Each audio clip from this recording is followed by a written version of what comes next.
जय माता रानी दोस्तों, मैं नीता विक्रम चैनल में आपका स्वागत करती हूँ। माँ जगदम्बा के नाम का जयकारा लगाएं। जय शेरा वाली माता रानी की जय।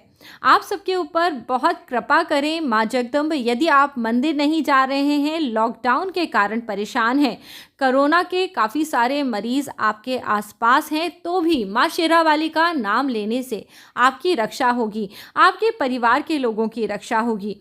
दोस्तों, इस समय में यदि आप किसी भी प्रकार के आर्थिक, मानसिक, शारीरिक कैसे भी कष्ट से गुजर रहे हैं, तो आज का वीडियो आपके लिए अद्भुत चमत्कारी वीडियो है, क्योंकि आज मैं आपको बताने वाली हूँ चैत्र नवरात्रि में बिना अनुष्ठान, बिना पूजा पाठ करे किस प्रकार माँ जगदम्बा आपके ऊपर अपनी कृपा बनाएंगी, कैसे आपकी इच्छाओं को पूरा करेंगी और क्या उपाय करा जाए जिससे कि आपको नवरात्रि के इस पर्व में अद्भुत शक्तियाँ प्राप्त हों, जीवन में आप जो करना चाहते हैं वो सभी सच हो जाए। इसके एक अचूक उपाय को आज मैं आपको बताने वाली हूँ और यह उपाय देवी पुराण से लिया गया है। कई धार्मिक ग्रंथ जब हम पढ़ते हैं तो वहाँ पे ऐसे छोटे छोटे उपाय बताए जाते हैं जिनके करने मात्र से बड़े बड़े काम पूरे हो जाते हैं। तो जल्दी से नीता विक्रम चैनल सब्सक्राइब करें और वीडियो के नीचे बने हुए लाल रंग के सब्सक्राइब के बटन को प्रेस करिए। बाजू में बनी हुई घंटी के आइकन को प्रेस करिए। इससे आपको व्रत, त्योहार, पूजा पाठ और ज्योतिष के अचूक उपायों की जानकारी प्राप्त होगी। दोस्तों, 13 अप्रैल 2021 की तारीख से नवरात्रि का त्यौहार शुरू हुआ है। इस बार मंगलवार के दिन से नया संवत्सर शुरू हुआ है, जिसका राजा मंगल है। इसी प्रकार से दोस्तों, ये पूरा वर्ष आपको मंगल के कारण अलग अलग तरह के प्रभाव देखने के लिए मिलेंगे। तो अब नवरात्रि के पर्व में, जो कि मंगलवार से शुरू हुआ है, तो इसमें हनुमान जी के नाम का भी विशेष महत्व है। हनुमान जी को संकट मोचक बताया जाता है। कलयुग में हनुमान जी साक्षात देव हैं, जिनके कारण आपकी हर इच्छाएं पूरी होती हैं। दोस्तों, जब राम भगवान को अपने जीवन में सफलता चाहिए थी, तब उन्होंने माँ जगदम्बा के नाम का अनुष्ठान करा, नवरात्रि के पर्व का पूजन अर्चन करा, जिससे कि माँ जगदम्बा, माँ सिद्धिदात्री ने प्रसन्न होकर उन्हें रावण के साथ युद्ध में विजय प्राप्त होने का आशीर्वाद दिया। तो दोस्तों, राम भगवान जैसी शक्ति, राम भगवान जैसा जीवन में उत्साह प्राप्त करने के लिए, जीवन में सफलता प्राप्त करने के लिए, अपने जीवन में राजा बनने के लिए, हर तरह की दुख तकलीफ को दूर करने के लिए नवरात्रि का यह अचूक उपाय आप ज़रूर करिए। राम रक्षा कवच, यह आपने सभी ने सुना होगा। इस वीडियो के एंड में मैं आपको एक बार राम रक्षा कवच सुना भी दूंगी, तो आप वीडियो के एंड तक ज़रूर बने रहिएगा। राम रक्षा कवच का नवरात्रि में प्रतिदिन यदि 11 बार पाठ करा जाए, दोस्तों सुबह सुबह नहा के ब्रह्म मुहूर्त में यदि पाठ करा जाता है तो ये सिद्ध हो जाता है। यदि आप 11 बार नहीं कर सकते तो राम रक्षा कवच का 7 बार पाठ करके भी आप इसे सिद्ध कर सकते हैं। कोई बड़ा अनुष्ठान करने की, मंदिर जाने की इसमें कोई ज़रूरत नहीं है। आप अपने घर पे रह के इस वीडियो को देखते हुए इस अनुष्ठान, इस पूजा को कर सकते हैं। यदि आप 7 बार स्वयं पाठ नहीं कर सकते तो राम रक्षा कवच आप सुनिए, देखिएगा नवरात्रि के 9 दिनों में जीवन की जैसी भी समस्या होगी, चाहे आपकी शादी अच्छी नहीं चल रही हो, संतान का दुख हो, कोई भी समस्या, आप उस समस्या से बाहर निकलने की ऊर्जा को प्राप्त कर लेंगे। ये चमत्कारी दिन होते हैं। इन दिनों में अद्भुत शक्तियाँ पूरे ब्रह्मांड में होती हैं, जिसके कारण आपकी हर इच्छा पूरी हो जाती है।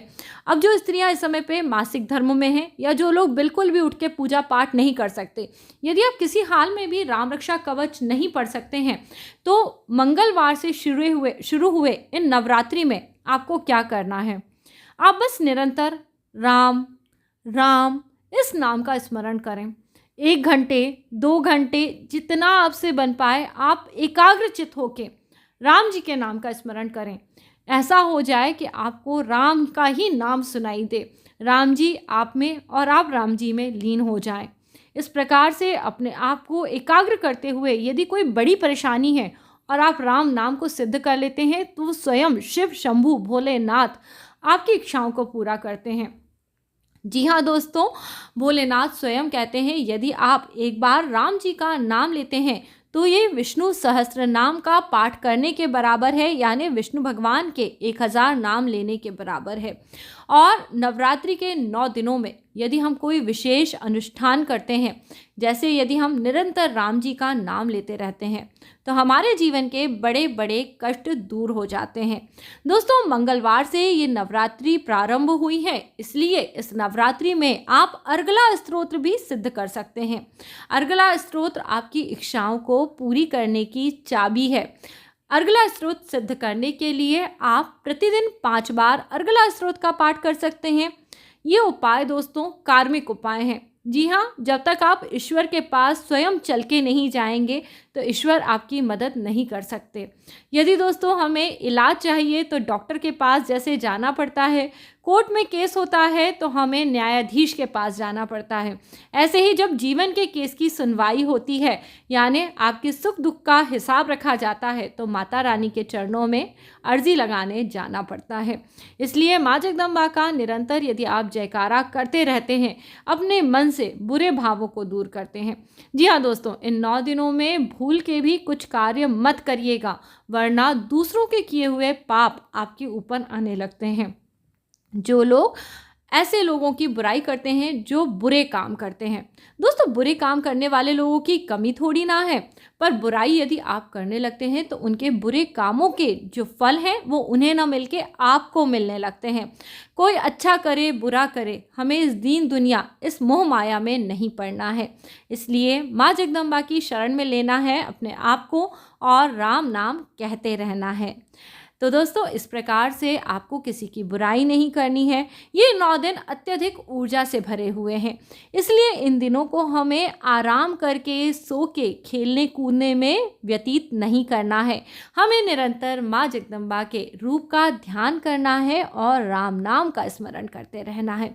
जो लोग इन नवरात्रि के 9 दिनों में बहुत देर तक सोते हैं और प्रमाद इत्यादि में लिप्त रहते हैं, दुर्व्यसन करते हैं और स्त्रियों का संग करते हैं, उनके जीवन में आगे आने वाले पूरे वर्ष में उन्हें घोर कष्टों का अनुभव होता है।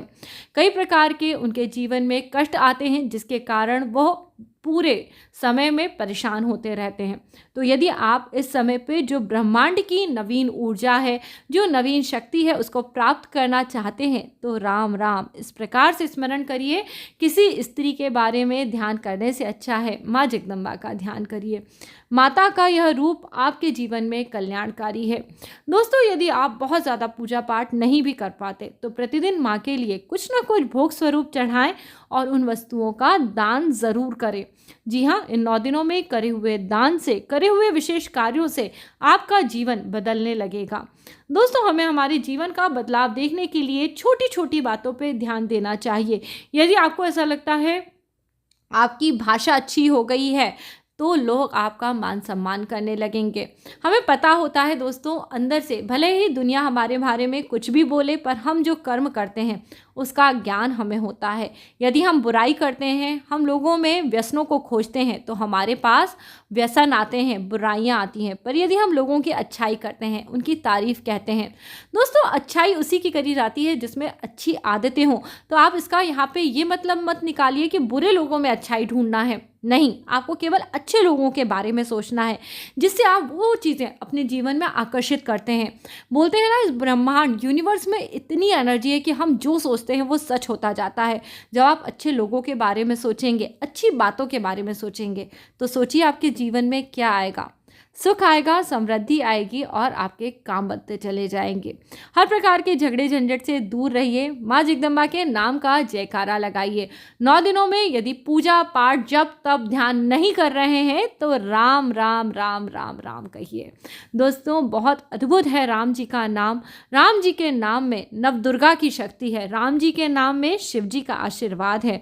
मंगलवार से शुरू होने वाले नवरात्रि में, जबकि हम राम नवमी के दिन पे इनका समापन करेंगे और इन पूरे 9 दिनों में पूरे श्रद्धा और भक्ति के साथ राम जी के नाम का गुणगान करेंगे, तो आपके जीवन में कल्याण होना संभव है। हनुमान जी की कृपा मिलेगी और आपका जीवन ज़रूर सफल हो जाएगा। जो लोग भी इस वीडियो को देखने के बाद इस उपाय को करने वाले हैं, कमेंट करके मुझे आके ज़रूर बताइएगा आपको क्या महसूस हो रहा है। यदि आप एक दिन भी इस उपाय को करते हैं तो आपको ज़रूर त्वरित एनर्जी महसूस होगी। इस ब्रह्मांड की ऊर्जाएं आप तक पहुंचेंगी जैसे ही आप श्री राम के नाम का स्मरण करेंगे। चलिए दोस्तों, अब मैं आपको राम रक्षा कवच सुनाने वाली हूँ, तो जल्दी से राम रक्षा कवच शुरुआत करते हैं। राम रक्षा स्तोत्रम विनियोगः। अस्य राम रक्षा स्तोत्र मंत्रस्य बुद्ध कौशिक ऋषिः श्री सीता रामचंद्रो देवता अनुष्टुप छंदः सीता शक्तिः श्रीमान हनुमान कीलकम श्री रामचंद्र प्रीत्यर्थे राम रक्षा स्तोत्र जपे विनियोगः। ध्यानं ध्यायेदा जानुबाहुं धृतशर धनुषं बद्ध पद्मासन स्थं पीतं वासो वसानां नवकमल दल स्पर्धि नेत्रम प्रसन्नम वामांकरूढ़ा सीतामुख कमल मिल्ल लोचनम नीरदाभम नानालंकार दीप्तम दधत मुरु जटामंडलम रामचंद्रम। स्तोत्रम चरितं रघुनाथस्य शतकोटि प्रविस्तरम एकैकम् अक्षरं पुंसां महापातकनाशनम ध्यात्वा नीलोत्पलश्यामं रामं रविलोचनं जानकी लक्ष्मणोपेतं जटामुकुटमण्डितं सासीतूणधनुबाणपाणिं नक्तचरान्तकां स्वलीलया जगतात्मतुमा विमूर्तमजं विभुं।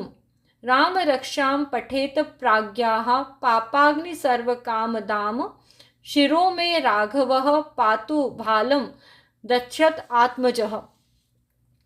कौसल्येयो दृशो पातु विश्वामित्र प्रिय श्रुति घ्राणं पातु मखत्राता मुखं सौमित्र वत्सलः जिव्याहं विद्यानिधिः पातु कंठं भरतवन्दितः स्कन्धो दिव्यायुधः पातु भुजो भनेष्क कार्मुकः करो सीतापतिः पातु हृदयं जामाद्गनिजित मध्यम पातु खरध्वसि नाभिं जामवाद वदाश्रयः सुग्रीवेशः कटी पातु सक्थनी हनुमत प्रभुः उरु रघुत्तमः पातु रक्षकुलविलनाशकृत जानूनी सेतुकृत पातु जंघे दशमुखान्तकः पादो विभीषणश्रिदः पातु रामो अखिलं व्यपूः एतां राम बलोपेतां रक्षां यः सुकृति पठेत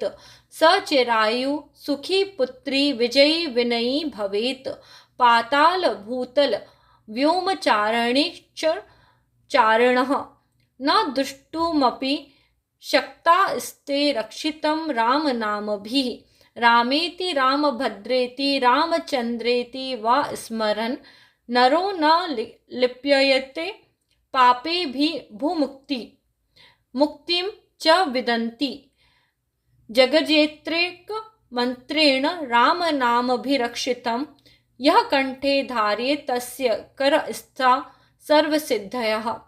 वज्र पंच जरानामेदं यो रामकवचं स्मरेत् अव्याहताज्ञः सर्वत्र लभते जयमङ्गलम्।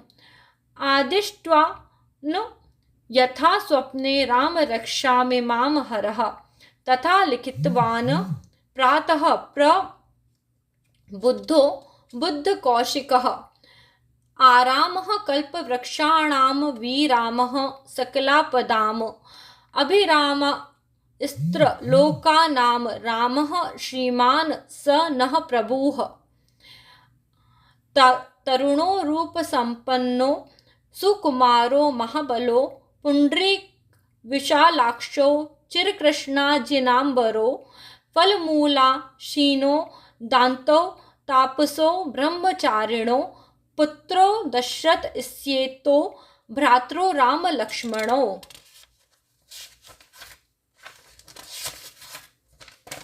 शरणो सर्वसत्त्वानां श्रेष्ठो सर्वधनुश्च रक्षकुलनिहान्तारो त्रायेतां नो रघुत्तमो।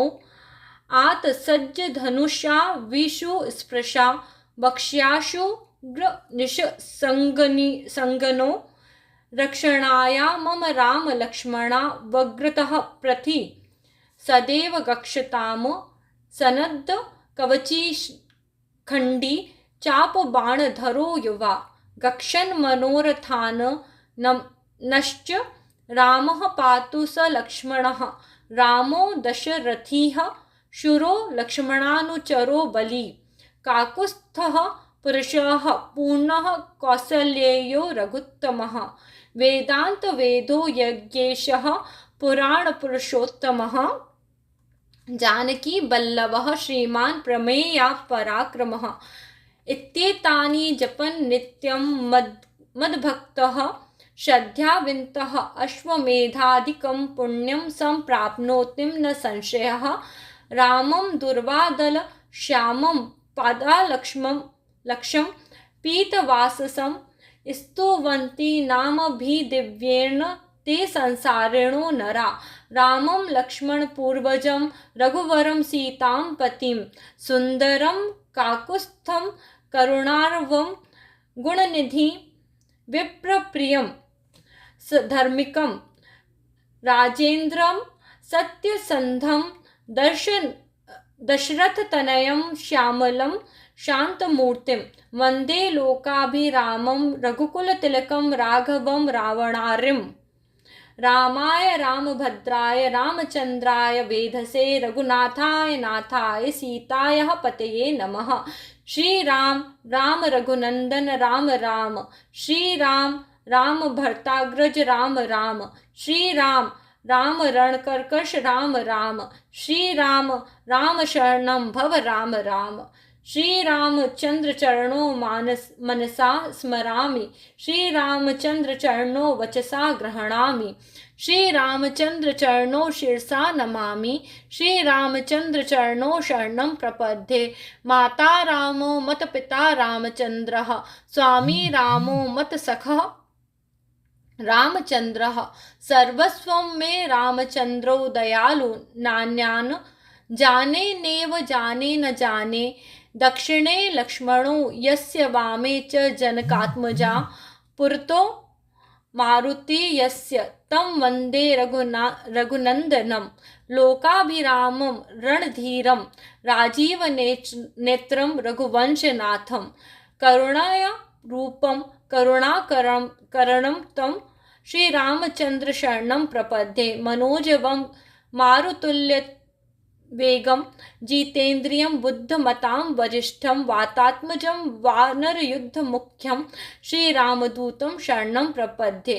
कुञ्जितं राम रामेति मधुरं मधुराक्षरम् आरुह्य कविता शाखां वन्दे वाल्मीकि कोकिलम्। आपदामपहर्तारं दातरं सर्वसम्पदां, लोकाभिरामं श्रीरामं भूयो नाम्याम्यहं। भर्जनं भवबीजानामर्जनं, सुखसम्पदां तर्जनं, यमदूतानां राम रामेति गर्जनं।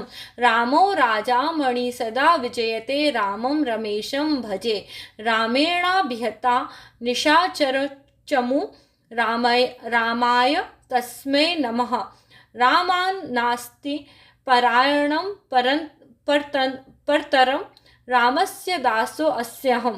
रामेत चित्तलयः सदा भवतु मे, भो राम मामुद्धर। राम रामेति रामेति रमे रामे मनोरमे, सहस्रनाम ततुल्यं राम नाम वरानने। इति श्री बुद्ध कौशिक मुनि विचरचितं श्री राम रक्षा स्तोत्रम संपूर्णम। हे प्रभु श्री राम, इस अध्याय में हुई सभी गलतियों के लिए क्षमा करें। पाठकों, आप सबसे भी क्षमा प्रार्थना है, परंतु श्री राम नाम का जाप जरूर करिए। आप सब अपने जीवन में सफलता को जरूर प्राप्त करेंगे। जय श्री राम, जय माता रानी दोस्तों।